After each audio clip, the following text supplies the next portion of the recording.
La responsabilité a disparu. Il n'y a aucun sens de la responsabilité. Washington est une ville sans responsabilité. Vous pouvez échouer de manière catastrophique. Les personnes qui nous ont apporté les échecs de l'Irak, de l'Afghanistan et de la Libye sont promues. Elles ont été promues pendant la présidence Biden-Harris. Victoria Nuland a été impliquée dans les catastrophes en Irak et en Afghanistan, et elle a été promue. Elle a ensuite contribué à la catastrophe en Ukraine, qui a tué des centaines de milliers d'Ukrainiens pour rien, parce qu'ils vont perdre la guerre de toute façon, peu importe ce que fait les États-Unis. C'est essentiellement une ville sans responsabilité.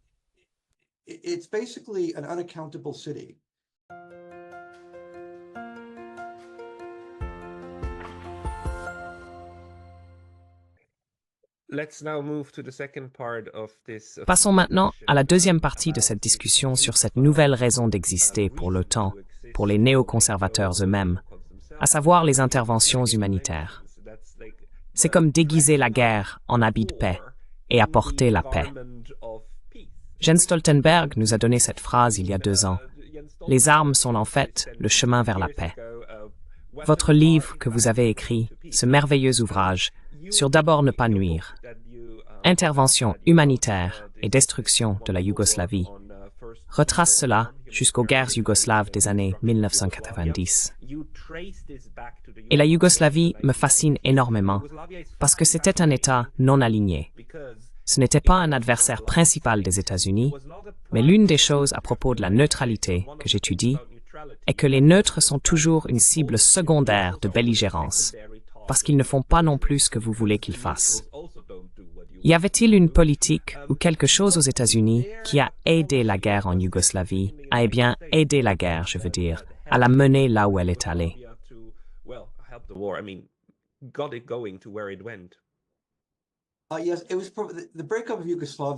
Oui, la dissolution de la Yougoslavie, je dirais, a été rendue possible par un certain nombre de choses. Mais l'un des facteurs clés a été le soutien étranger à la dissolution de la Yougoslavie.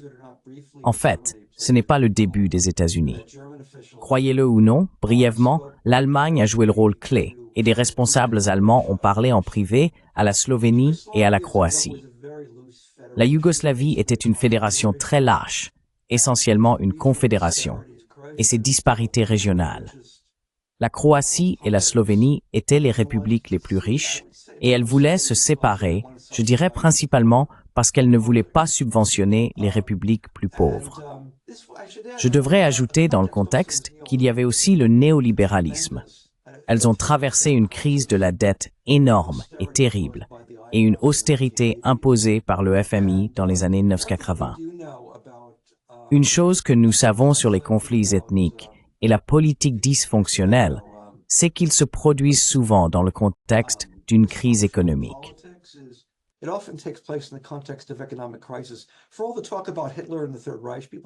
Pour tout ce qui est dit sur Hitler et le Troisième Reich, les gens oublient que c'est la Grande Dépression qui a amené Hitler au pouvoir plus que tout autre facteur. Les gens omettent toujours cela, du moins de nos jours. Et la Yougoslavie a connu sa propre Grande Dépression dans les années 1980, ce qui a créé le contexte pour le conflit ethnique. Mais je pense qu'elle ne se serait pas désintégrée sans le soutien extérieur pour la démembrer. Une raison à cela est l'anticommunisme. La Yougoslavie était un État communiste. Malgré les années 1980, la majeure partie de son histoire a été assez réussie, y compris économiquement. Le communisme était très populaire en Yougoslavie et il voulait s'assurer qu'avec la fin de la guerre froide, le communisme serait terminé une fois pour toutes, même dans les pays où il était assez réussi, comme la Yougoslavie.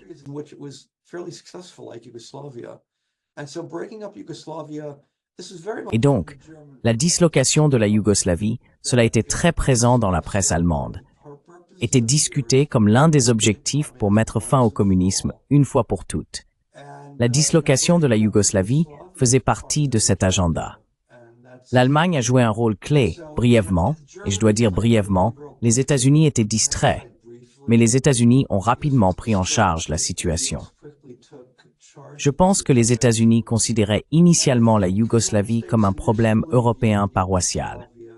Les États-Unis étaient concentrés sur des choses plus importantes, comme gérer la Russie, l'ex-Union soviétique, et plus importante encore, le Golfe Persique et le Moyen-Orient. Ces petits problèmes, comme nous les voyions à l'époque, à savoir les Balkans, les Européens pouvaient s'en occuper. Mais cela a été bref.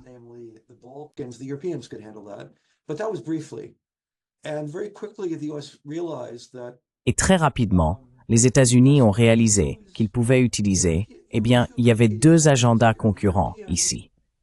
Les Européens envisageaient d'avoir une politique étrangère indépendante et voulaient démontrer leur capacité à agir en tant que puissance collective. Et la façon dont ils allaient le faire, c'était, malgré la brève incursion allemande dans l'unilatéralisme, d'envoyer collectivement une mission pour négocier un accord de paix dans ce qui était considéré comme le plus dangereux de toutes les anciennes républiques, à savoir la Bosnie-Herzégovine, où trois groupes ethniques allaient probablement s'affronter et se déchirer, ce qu'ils ont bien sûr fait, avec une énorme perte de vie, surtout civile. Plus les Serbes, car ils étaient mieux armés, mais les trois groupes ont commis de terribles atrocités.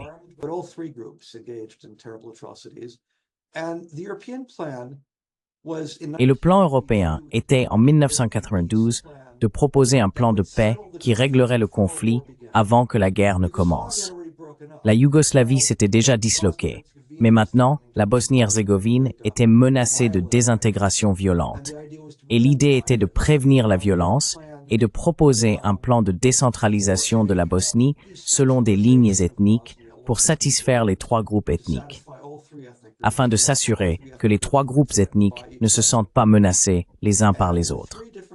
Les trois différents groupes ethniques se sont rencontrés à Lisbonne sous la tutelle d'un diplomate portugais agissant à la demande de l'U-Member, nommé José Coutilheiro. Il y avait un accord de principe qui a presque réussi. Les trois groupes ethniques, en principe, étaient d'accord sur la plupart des points. Il restait encore des détails à régler, mais cela semblait positif.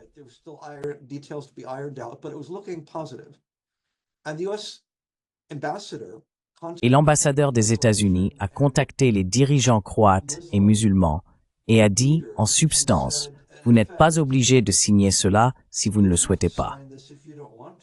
Peut-être pouvez-vous obtenir un meilleur accord avec l'implication que les États-Unis les armeraient en cas de guerre. » Je ne pense pas qu'il ait explicitement offert des armes, mais il a bien laissé entendre que les États-Unis les soutiendraient s'ils voulaient se retirer de l'accord.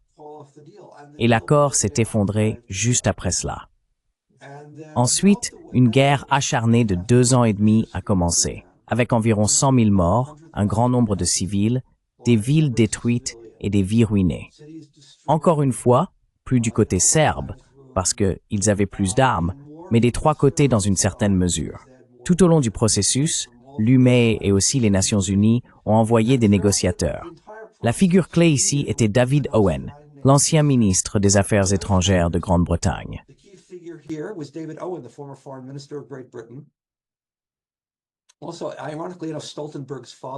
Aussi, ironiquement, le père de Stoltenberg, qui je pense était le ministre des Affaires étrangères de la Norvège, ou était-il Premier ministre, était également impliqué dans cela.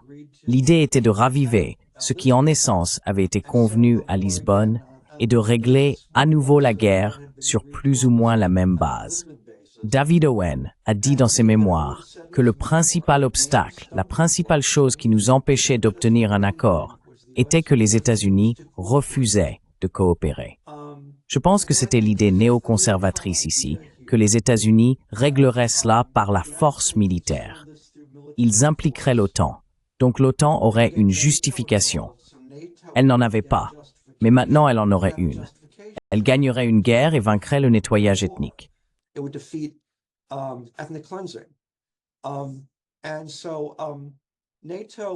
Et donc, l'OTAN, avec les États-Unis, a finalement commencé à armer les différentes parties de manière clandestine. Ils ont commencé à organiser l'arrivée d'armes depuis l'Iran, ironiquement en utilisant l'Iran pour aider à fournir des armes à la faction musulmane. Les États-Unis ont organisé des livraisons d'armes aux Croates et aux musulmans, qui sont devenues les forces terrestres de l'Amérique. Ensuite, les États-Unis ont lancé une campagne de bombardement massive contre les Serbes.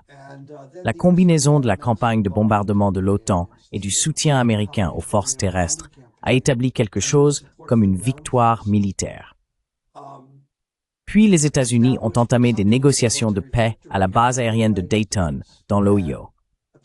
De manière significative, c'était à la base aérienne de Dayton, une base de l'armée de l'air américaine, Arturo Spobel Gray, et Nirotisa.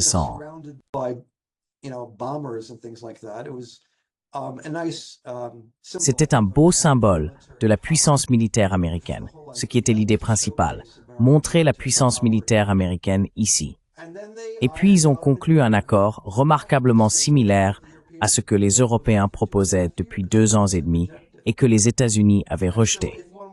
Et donc, si l'on veut être aussi cynique que moi, le but principal de cela était de s'assurer que les États-Unis et l'OTAN en soient crédités et que l'Europe n'en soit pas créditée. Car l'idée principale était de s'assurer que l'Europe ne s'établisse pas comme un acteur indépendant en politique étrangère et d'enterrer l'idée d'une Europe indépendante. Et c'était donc l'une des principales considérations ici.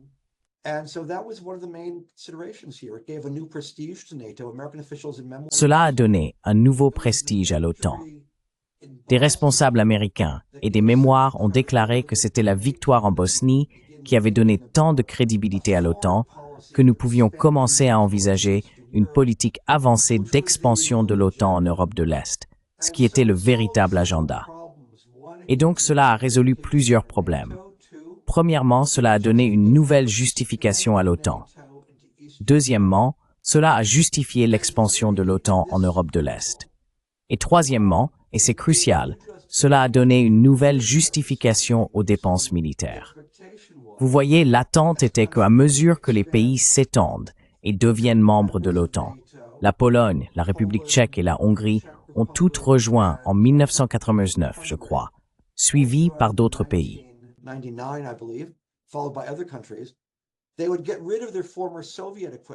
Ils se débarrasseraient de leur ancien équipement soviétique et achèteraient de l'équipement américain et d'Europe occidentale pour le remplacer.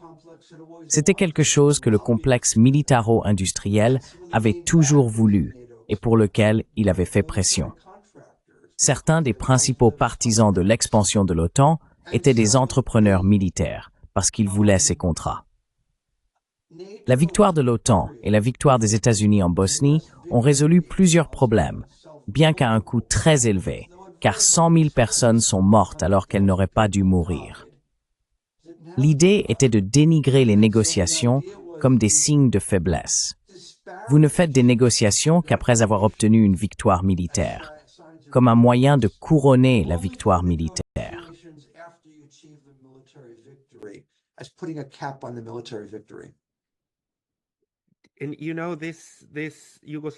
Et vous savez, la Yougoslavie reste un pivot, un élément clé dans la manière dont les Européens pensent à la guerre et à la paix, surtout à cause du massacre de Srebrenica, qui s'est gravé dans, ou a été gravé dans, la conscience de nombreux Européens, en particulier des Allemands.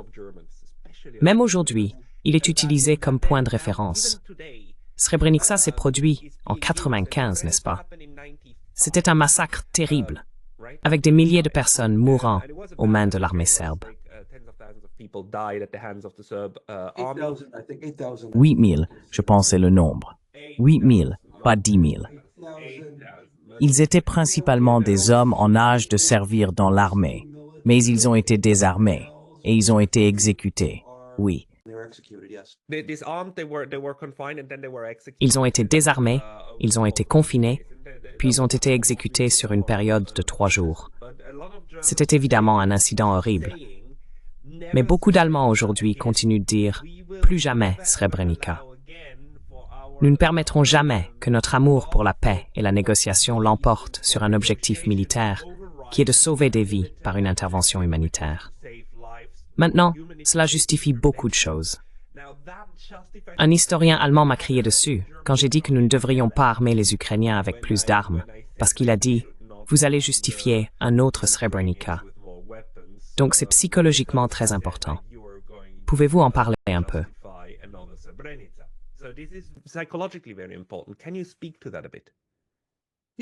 Most of what they say is correct, except when they get to the point of military. La plupart de ce qu'ils disent est correct, sauf quand ils en viennent au point de l'intervention militaire.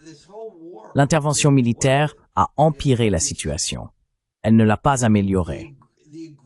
Toute cette guerre aurait pu être évitée si l'accord convenu à Dayton avait été respecté. Ils auraient pu éviter la guerre s'ils avaient fait cela, mais les États-Unis ont continué à bloquer cela. Ils ont dit que la guerre n'était pas assez bonne pour les Bosniaques musulmans, alors que ce qu'ils ont obtenu à Dayton était très similaire. En fait, on pourrait dire ils ont obtenu encore moins à Dayton. Donc, fondamentalement, au lieu d'aller à la guerre, il aurait dû y avoir des négociations. Les négociations auraient pu prévenir la guerre. Cela aurait pu l'arrêter avant Srebrenica. Et donc, l'idée ici est que vous ne faites pas de négociations avec des personnes maléfiques comme Slobodan Milosevic ou Radovan Karadzic ou d'autres personnes de ce genre. Or Radovan Karadzic or any of these other people of, and they were certainly Radovan Karadzic in particular was very bad. Et certainement, Radovan Karadzic en particulier était très mauvais. Milosevic était aussi un acteur très cynique. Il n'y a aucun doute à ce sujet.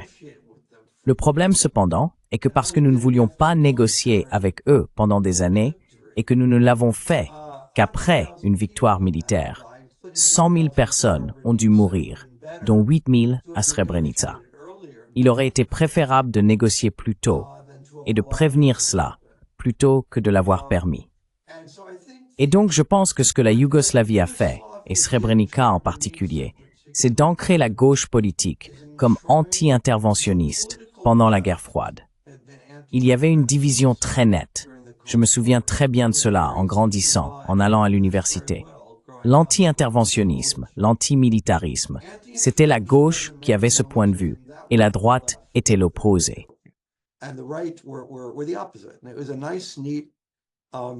Et c'était une belle et nette division quand le monde était plus simple. Et je pense que la Yougoslavie a changé l'idée. L'idée est alors devenue que beaucoup de gens à gauche disaient non, nous avons besoin de plus de forces militaires pour faire le bien, pour protéger les gens des massacres. Il y avait beaucoup d'idées très simplistes selon lesquelles, vous savez, ce que vous aviez ici étaient des méchants de bande dessinée et des victimes. Et c'était aussi simple que cela. Toujours comparé à Hitler, bien sûr. C'est toujours la Seconde Guerre mondiale. Toujours, toujours, toujours. Il n'y a pas d'autre précédent auquel ils peuvent penser à part la Seconde Guerre mondiale. Pas d'autre personne maléfique à laquelle ils peuvent penser à part Hitler. Et, vous savez, cela est devenu très attrayant à gauche. De plus, la politique identitaire est entrée en jeu. Les femmes étaient abusées. Elles étaient violées par le service. Il ne fait aucun doute que cela s'est produit, et c'était une chose terrible.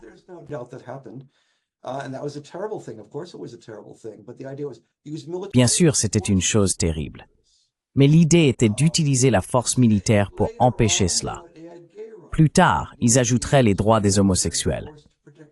Nous devons utiliser la force militaire pour protéger les droits des homosexuels.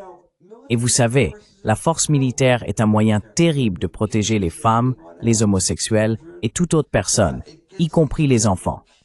Cela tue ces gens. C'est ce que ça fait.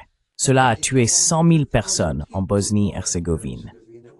Il aurait été bien mieux de privilégier la négociation plutôt que la force militaire. Et donc, je ne sais pas pourquoi ces gens continuent de dire que nous aurions dû utiliser la force militaire plus tôt. Nous aurions dû négocier plus tôt. C'était une véritable option. Il y a certainement des preuves qu'une solution négociée était possible. Elle a été bloquée par ceux qui disaient « Non, ne négociez pas. Ajoutez Mars à la place. »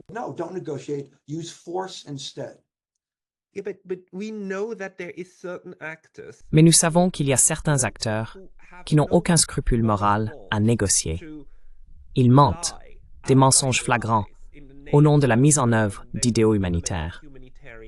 Il y a un très très bon documentaire en langue allemande, intitulé « Cela a commencé par un mensonge », qui a même été diffusé en 2007 sur la télévision publique allemande, un diffuseur public. Il s'agissait de 1999 et de la façon dont toute la guerre du Kosovo essentiellement la campagne de bombardement du Kosovo, a commencé avec l'idée que les Serbes exécutaient des gens sur un terrain de football à Pristina, la capitale du Kosovo. Il était connu à l'époque que c'était un mensonge. C'était un mensonge aussi bien connu que les armes de destruction massive en Irak. Et pourtant, c'était un argument si pratique pour justifier une autre campagne de bombardement. Et ils sont partis. Et les Allemands ont participé, bien sûr. Je veux dire, c'était l'Allemagne dans le mêlée, le monde des campagnes de bombardement.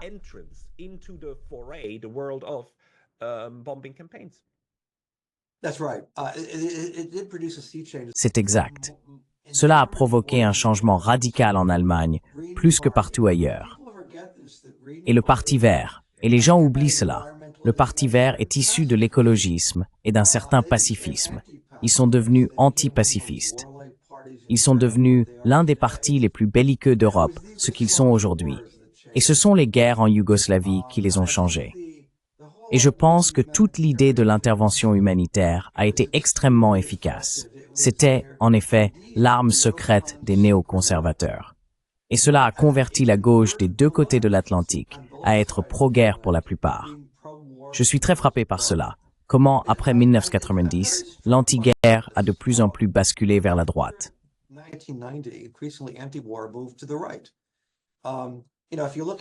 Tu sais, si tu regardes antiwar.com, que je lis tous les jours, et sur lequel j'ai publié, il y a à la fois des gauchistes et des libertariens, principalement des libertariens. Si tu lis l'American Conservative, c'est l'un des meilleurs commentaires anti-guerre que tu trouveras. Tu sais, beaucoup de think tanks anti-guerre incluent le Cato Institute, qui est un think tank libertarien, fortement financé par des entreprises. Je suis désolé de le dire. Personnellement, je préfère les vieux jours où il y avait une division nette, quand la droite était la droite et la gauche était la gauche. Mais ces jours sont révolus, et la gauche est devenue principalement pro-guerre. Cela a vraiment changé de manière spectaculaire.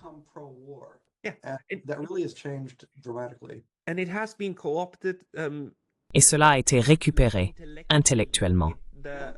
Nous avons beaucoup d'historiens et de politiciens qui étaient autrefois de fervents opposants à la guerre et qui maintenant, surtout dans le cadre de la guerre en Ukraine, ont vraiment adhéré à l'idée. Non seulement ils y ont adhéré, mais ils vont la défendre bec et ongle, que cette fois-ci, les armes sont le chemin vers la paix. Cela s'est produit là-bas dans les années 90. Les Verts en particulier sont très intéressants. Il y a un autre livre en allemand intitulé « Plus jamais » sur le Parti vert et la guerre, et il commence par « Plus jamais », puis l'ajout entre parenthèses « sans nous ». Donc seuls nous allons faire partie des coalitions de guerre à partir de maintenant, ce qu'ils ont fait depuis la fin des années 90.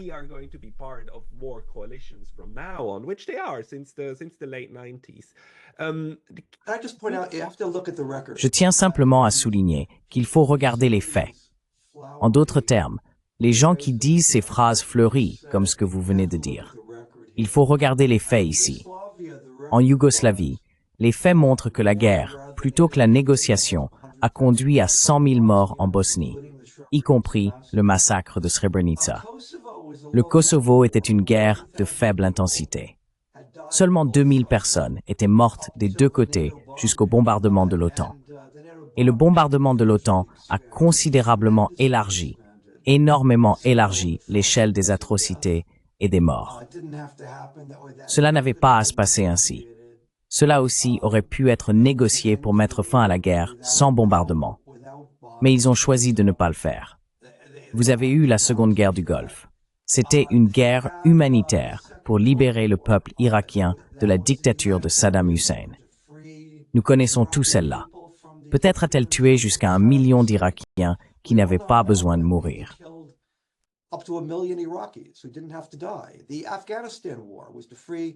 La guerre en Afghanistan visait à libérer les femmes afghanes des talibans. Nous avons eu presque 20 ans de guerre, et les talibans sont maintenant de retour au pouvoir. Nous avons eu le renversement de Kadhafi, qui massacrait son propre peuple. C'était un terrible dictateur, et ainsi de suite. Et cela a déstabilisé toute l'Afrique du Nord, rendant la situation bien pire qu'avant. Vous savez, si nous faisons un changement de régime, on nous parle de changement de régime en Corée du Nord.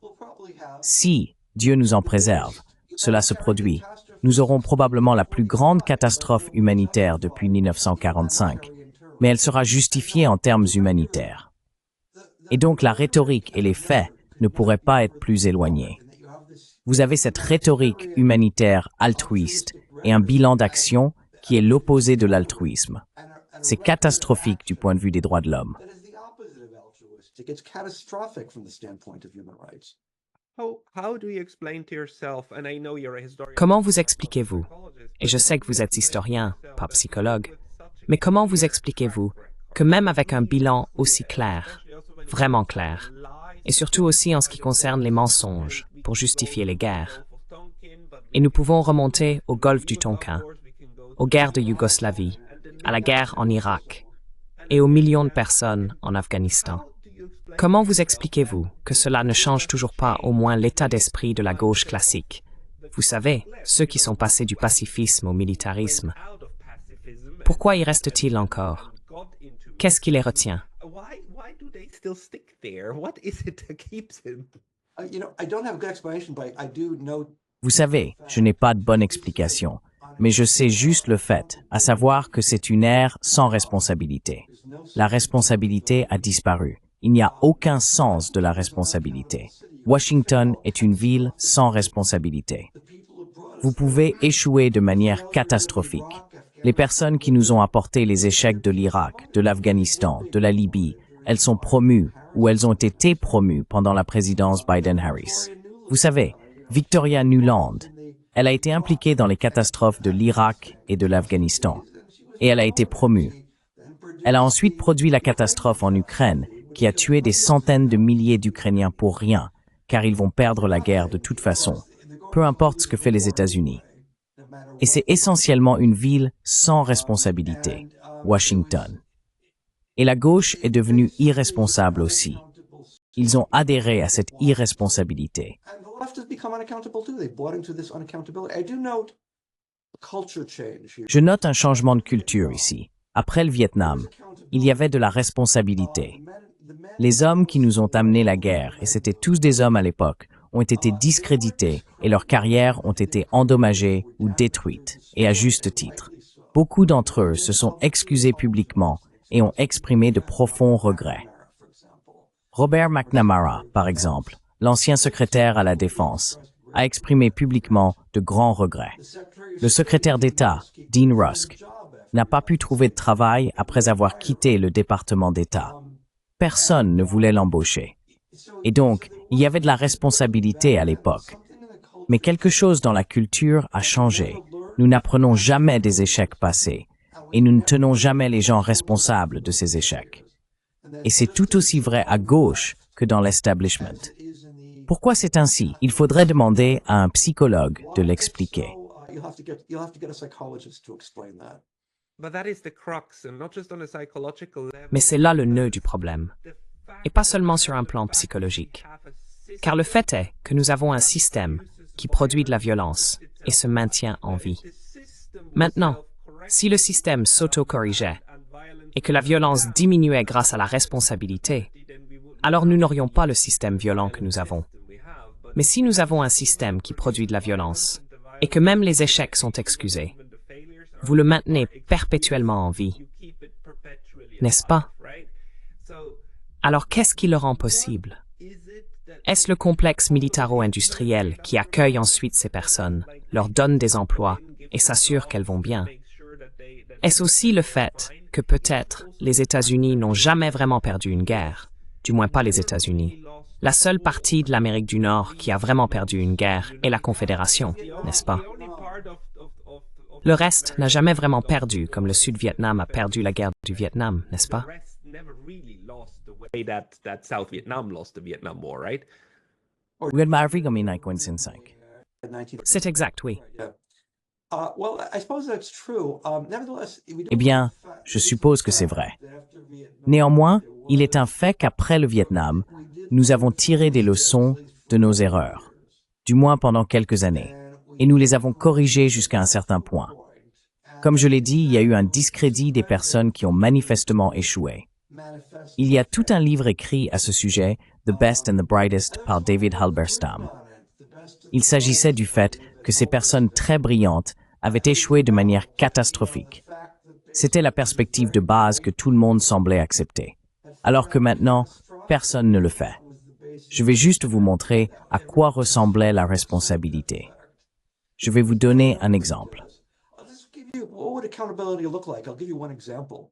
On the right, there's someone named Walter Jones. À droite, il y a quelqu'un nommé Walter Jones, qui était un député très à droite. Il est décédé maintenant. Il était l'un des partisans les plus enthousiastes de la guerre en Irak, à tel point que lorsque la France s'est opposée à la guerre aux Nations Unies, il a proposé un projet de loi au Congrès qui a été adopté, déclarant que dans la cafétéria de la Chambre des représentants, nous ne parlerions plus de frites françaises. Nous les appellerions frites de la liberté. Et le pain perdu est devenu pain de la liberté. Oui, les gens se sont moqués de lui, et à juste titre. Mais il était une figure très pro-guerre. Il en est venu à regretter profondément son soutien à la guerre, et s'est excusé publiquement. Il était chrétien, une figure très religieuse.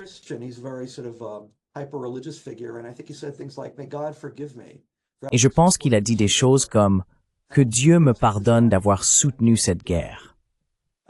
Pour le reste de sa vie, il a passé chaque jour à écrire des lettres individuelles aux familles des soldats américains morts en Irak ou en Afghanistan.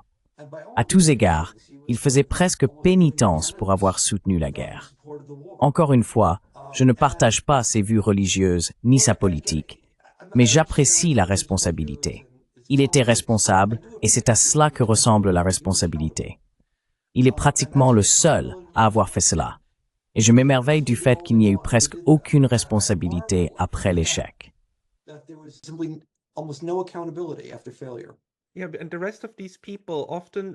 Oui, et le reste de ces personnes, souvent lorsque l'échec se produit, ce qu'elles font, et ce que vous entendez publiquement, surtout de la part de personnes comme Blinken et ainsi de suite, c'est, vous savez, nous aurions dû faire plus de la chose qui a échoué. Cela nous aurait donné la victoire, à la fin. Alors ils commencent à blâmer le manque de bombardement et l'anti-interventionnisme, n'est-ce pas? C'est surtout dans les médias à propos de la guerre en Ukraine, ce que nous entendons constamment. Si nous avions juste donné plus d'armes au début, alors les Russes auraient été battus. Je suis sûr qu'il y aura l'excuse. Il y aura la justification que les États-Unis aient.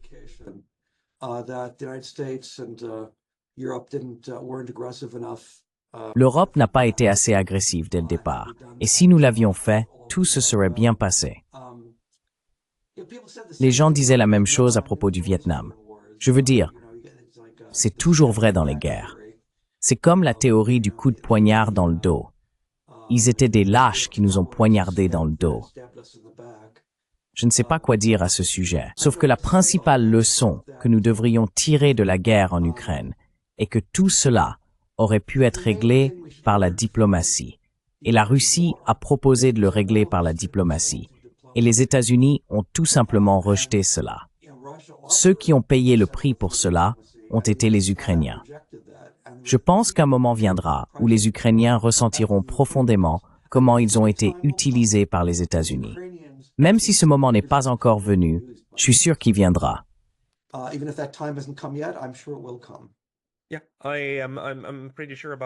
Oui, je le suis. Je suis assez sûr de cela aussi. Mais parlons peut-être un peu de la façon de gérer cette situation, mais pas du point de vue des États-Unis ou des Européens, qui pour moi sont tellement ancrés dans leur propre idéologie que je ne vois pas comment nous en sortirons de sitôt.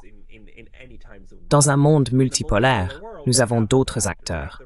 Nous avons les Russes, nous avons les Chinois, nous avons le Sud global. Nous avons beaucoup de pays dans les BRICS qui regardent maintenant l'Europe et les États-Unis. Certaines personnes regardent cette chaîne. Quelle serait votre recommandation? Non, pas ça. Où est l'idée d'intervention humanitaire et toute cette politique étrangère agressive aujourd'hui?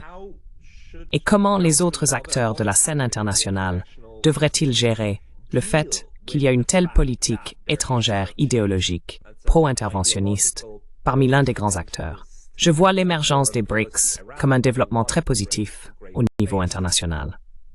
I do see the emergence of the BRICS as a very positive development internationally. As I would see it, basically, you have had a gradual decline of US hegemony. À mon avis, vous avez essentiellement assisté à un déclin progressif de l'hégémonie des États-Unis, ce qui était inévitable compte tenu de la montée en puissance de la Chine. Ces deux guerres au Moyen-Orient et en Ukraine ont accéléré ce déclin. Et les BRICS en sont l'expression. Il y a un autre point que je veux souligner. Je pense qu'il est souvent omis dans ces discussions, à savoir l'opinion publique aux États-Unis et en Europe. Vous savez, et le public au Vietnam. L'une des choses, les avances Thanon. And there was a public insistence that it had to be ended. And that was one of the factors that ended the American combat. Et c'était l'un des facteurs qui a mis fin à l'engagement militaire américain. Et vous savez, les responsables gouvernementaux détestent ça. Ils le détestent vraiment. Ils pensent que le public devrait rester en dehors de la politique étrangère. La phrase qu'ils utilisent est « la politique s'arrête au bord de l'eau ». Vous savez, c'est bien d'impliquer le public dans des choses comme les débats sur les droits à l'avortement ou la politique fiscale, mais la politique étrangère devrait être laissée à une certaine élite secrète. Et cela ne s'est pas produit au Vietnam.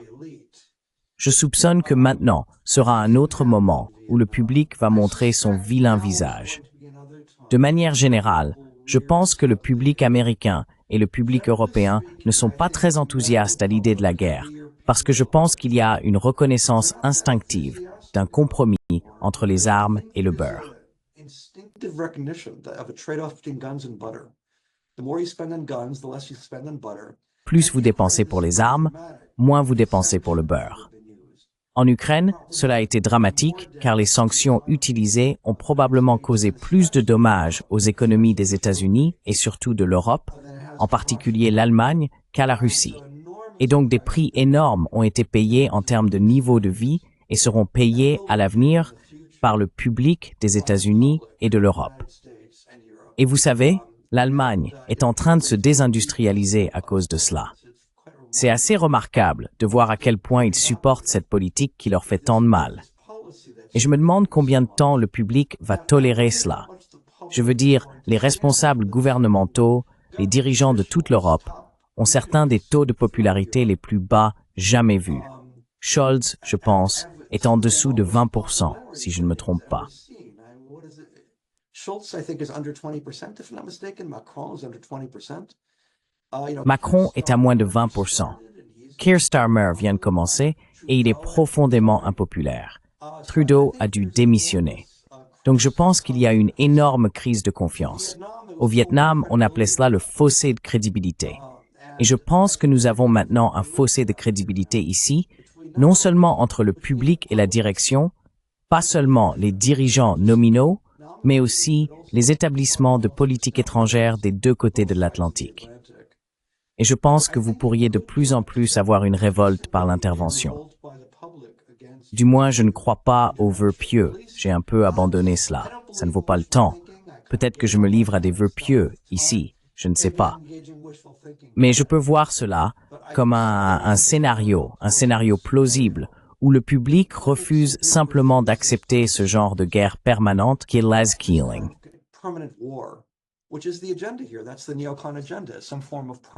C'est l'agenda néoconservateur, une forme de guerre permanente.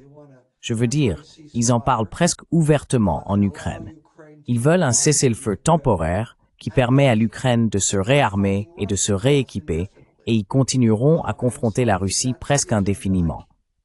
Et donc, je pense que c'est l'agenda, ça ne va pas être très bon pour le niveau de vie en Europe et aux États-Unis.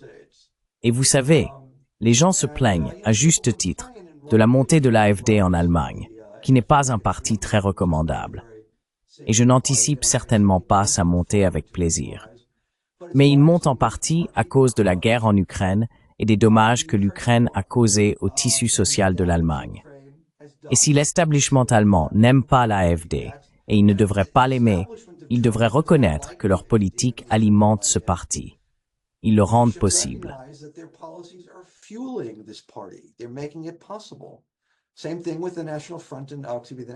La même chose avec le Front National, maintenant le Rassemblement National en France. Et vous savez, Donald Trump est en partie, je pense, le produit du fait que le public américain voit le Parti démocrate, voit des personnes comme Hillary Clinton, Joseph Biden et Harris comme trop interventionnistes. Et ils soupçonnent, je ne sais pas si c'est vrai, et je suppose que nous le découvrirons, ils soupçonnent que Donald Trump sera moins interventionniste. Et donc, je pense que cela a un effet très déstabilisant sur l'atmosphère politique des deux côtés de l'Atlantique. Et c'est un prix très lourd que nous paierons. Mais néanmoins, je pense que la lueur d'espoir pourrait être qu'à un moment donné, le public pourrait taper du pied et insister pour que nous adoptions une politique moins belliqueuse, plus compatible avec l'intérêt public et des niveaux de vie élevés. No, absolutely. I mean, that would be the wish. But Absolument. Je veux dire, ce serait le souhait. Mais en attendant, le fait est que l'idéologie néoconservatrice est profondément ancrée dans l'establishment de la politique étrangère des États-Unis dans les deux parties. Et elle a largement été intégrée aux Européens également, surtout au niveau de l'UVLOPERM, au niveau de l'OTAN. Je veux dire, elle est omniprésente, je dirais. Même si tout le monde n'est pas d'accord sur les détails, cette idée de confronter l'ennemi, n'est-ce pas? L'ennemi est confronter les Russes, confronter les Iraniens et les Nord-Coréens, et maintenant les Chinois.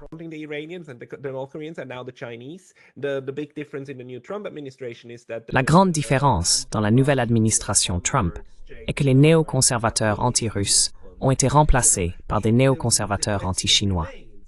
Maintenant, la question reste de savoir comment les autres acteurs de la sphère internationale devraient gérer cela. Je veux dire, d'une part, vous pouvez vous militariser, mais cela ne fera qu'alimenter leur récit. Et vous pouvez être vous-même confrontationnel, mais cela ne fera qu'aider les néoconservateurs, n'est-ce pas? Vous faites du ping-pong et vous escaladez. Quelle serait une approche de politique étrangère intelligente pour couper l'herbe sous le pied de ces néoconservateurs aux États-Unis et en Europe? Avez-vous des conseils stratégiques pour les diplomates?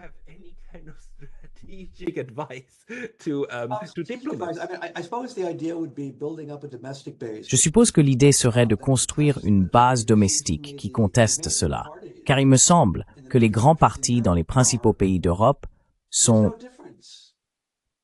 Il n'y a pas de différence entre les sociodémocrates en Allemagne et les chrétiens démocrates, ou très peu. Il n'y a pas de différence en Grande-Bretagne entre le Labour et les conservateurs. Keir Starmer fait exactement ce que ses prédécesseurs conservateurs ont fait.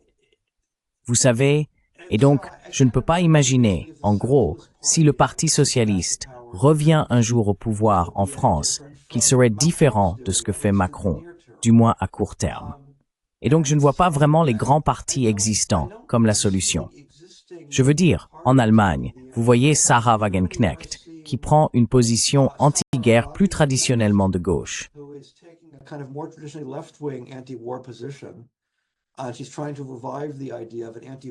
Elle essaie de raviver l'idée d'une gauche anti-guerre, qui est populiste plutôt que plongée dans la politique identitaire. Et, vous savez, je ne suis pas d'accord avec tout ce qu'elle dit, mais je lui souhaite bonne chance. Je lui souhaite bonne chance dans cette entreprise. Donc, je verrai l'espoir venir du public qui en a assez. De manière générale, je pense que c'est une bonne chose que vous obteniez une alternative au pouvoir américain dans le monde. Des pays comme Cuba, qui souffrent depuis des décennies sous les sanctions américaines, à un coût énorme pour leur population et sans bénéfice pour quiconque, peuvent traiter avec d'autres pays. Les pays qui sont intimidés par les États-Unis pour adopter une position ou faire face à un changement de régime peuvent peut-être obtenir une protection de la part des pays des BRICS.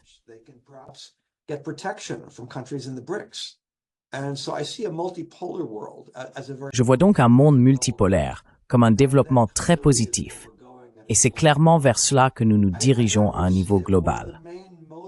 À mon avis, l'un des principaux motifs du déclenchement de la guerre en Ukraine, je le vois vraiment comme quelque chose qui a été ouvertement provoqué par les États-Unis et l'OTAN. La question est, pourquoi l'ont-ils provoqué? Quelle était leur stratégie? Je pense que leur stratégie était de détruire la Russie avec des sanctions, de transformer le rouble en décombre comme l'a dit de manière colorée le président Biden, de sortir la Russie des ligues des grandes puissances, voire de la diviser en plusieurs États. Cela a été ouvertement discuté à Washington. Oui. Je veux dire, imaginez si la Russie discutait de la division des États-Unis ou de l'Europe. Mais, vous savez, je vais laisser cela de côté. Nous en discussions comme un objectif politique possible.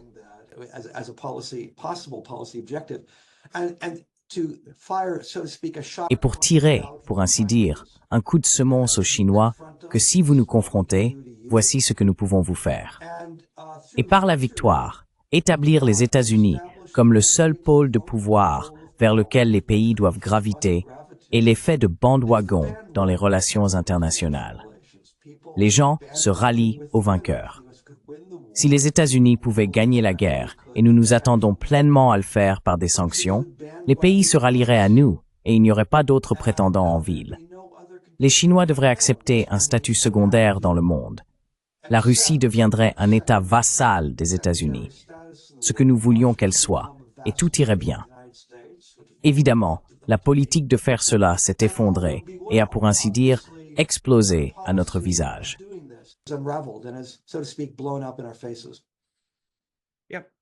Oui, mais cela a un énorme potentiel pour causer encore plus de ravages, n'est-ce pas? Eh bien, c'est la guerre nucléaire. Il y a toujours cette possibilité. Je ne l'exclurai pas. Une quelle guerre? Guerre nucléaire. Oui. Il y a toujours cette probabilité. Peut-être un dernier point sur le volet de l'intervention humanitaire. Avez-vous des conseils pour les personnes qui s'opposent à l'intervention humanitaire et qui sont ensuite généralement confrontées à « Oh, mais vous voulez que tant de gens meurent. Vous ne voulez pas protéger les gens. » Quelle est la meilleure façon de répondre à cet argument?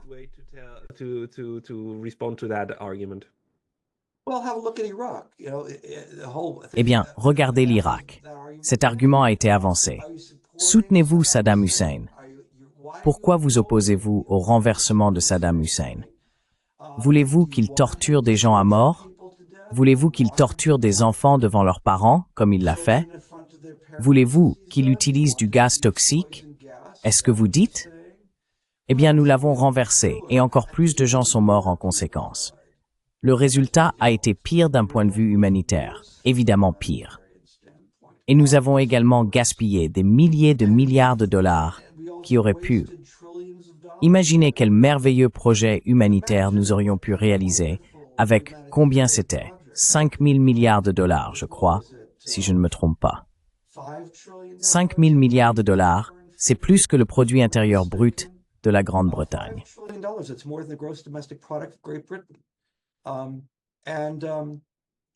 Et tout cela a été gaspillé pour rien d'autre que tuer 1 million de personnes innocentes qui n'avaient pas besoin de mourir. Voilà l'héritage de l'intervention humanitaire en Irak. Vous voulez un autre Irak? Alors allez-y. Revenez à l'intervention humanitaire à l'avenir.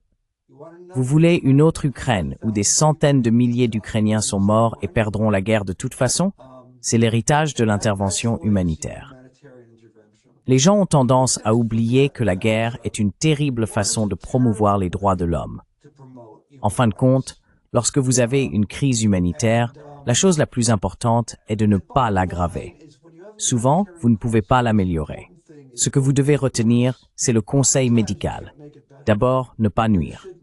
C'est pourquoi j'ai nommé mon livre ainsi. Ne l'aggravez pas. Et invariablement, ou presque invariablement, l'action militaire l'a aggravé.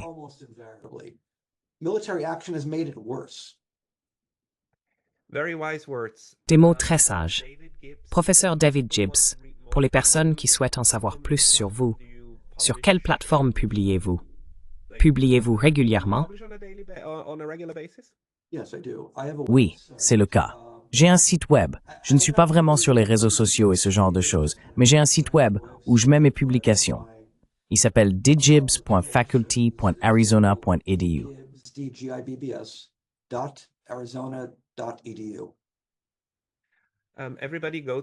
Tout le monde, rendez-vous sur la page d'accueil du professeur David Gibbs pour découvrir plus de ses écrits. Il produit des analyses merveilleuses et des conférences remarquables, comme vous pouvez l'entendre ici. Professeur David Gibbs, merci beaucoup pour votre temps aujourd'hui. Thank you very much for your time today. Merci de m'avoir invité.